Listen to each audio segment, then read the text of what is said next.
దాన్ని ఎవరు చేసినా ఖండించాల్సిందే. అట్ ద సేమ్ టైం మీరు అన్నట్టు ఇట్లాంటి లేనిపోని క్రియేషన్స్ కూడా ఖండిస్తారు. Right, Pattabhi garu good evening అండి. Good evening sir. Pattabhi garu, ముఖ్యమంత్రి గారి పైన జరిగిన ఈ గుర్తు తెలియని రాయి వల్ల జరిగిన గాయం కావచ్చు, దానివల్ల తర్వాత వచ్చిన పరిణామాలు కావచ్చు, పోలీసు అధికారుల స్పందన కావచ్చు, మీ పార్టీ పైన వాళ్ళు చేసిన కొన్ని కామెంట్స్ కావచ్చు, లేకపోతే ఎలక్షన్ కమిషన్కి మీరు ఫిర్యాదు చేశారు, వాళ్ళు ఫిర్యాదు చేశారు, కొన్ని డిమాండ్స్ కూడా పెట్టారు.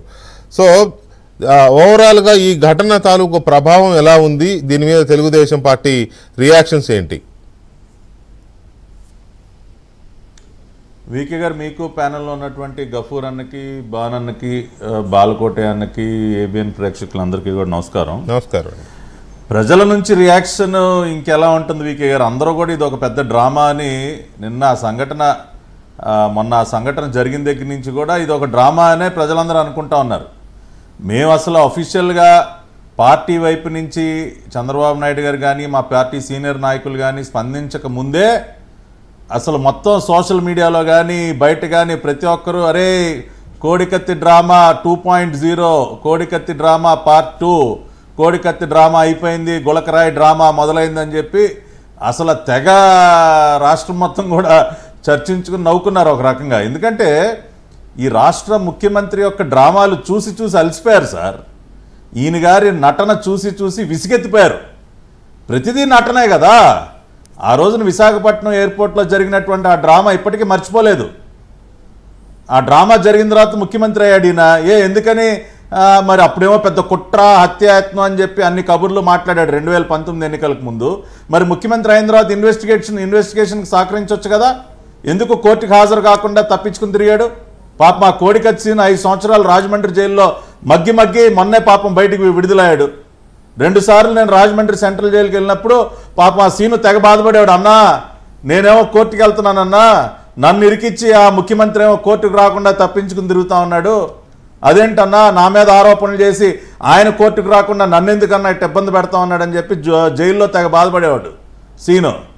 కాబట్టి ఇది ఆ రోజు అదొక డ్రామా అని అర్థం చేసుకున్నారు. మళ్ళీ కరెక్ట్గా ఎన్నికలకు ముందే ఇట్లాంటివి జరుగుతాయి పాపం ఈ రాష్ట్ర ముఖ్యమంత్రి గారికి.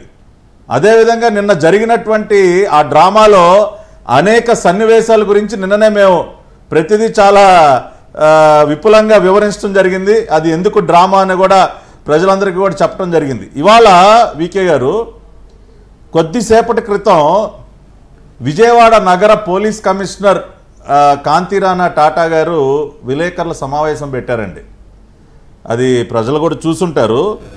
దానిలో కొన్ని ఆణిముత్యాలు వదిలాడు ఆయన, కొన్ని ఆణిముత్యాలు వదిలాడు.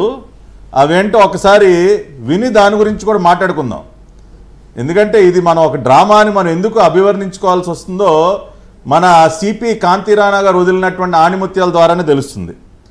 ఆ ఆణిముత్యాలు వినే ముందు నిన్నటి నుంచి మనం అసలు ముఖ్యమంత్రి గారు ఆ బస్సు యాత్ర చేస్తున్న సమయంలో కరెంట్ ఎందుకు పోయింది, అసలు కరెంట్ ఎందుకు తీసేశారన్న విషయం మీద కూడా మనం చర్చించుకుంటున్నాం. అసలు చీకట్లో ముఖ్యమంత్రి గారిని బస్సు పైన ఎందుకు నుంచోబెట్టారు? కరెంటు పోతే ఆ రకంగా బస్సు పైన నుంచోబెడతారా?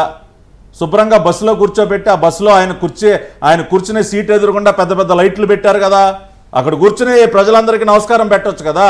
చీకట్లో బస్సు పైన ఎందుకు నుంచోబెట్టాడని కూడా చాలా అనుమానాలు కలుగుతూ ఉన్నాయి. దీనికి సంబంధించి కొద్ది రోజుల క్రితం వీకే గారు ఈ సిద్ధం సభలలోనే జగన్మోహన్ రెడ్డి గారు ఏమన్నారో ఒక్కసారి విందామండి.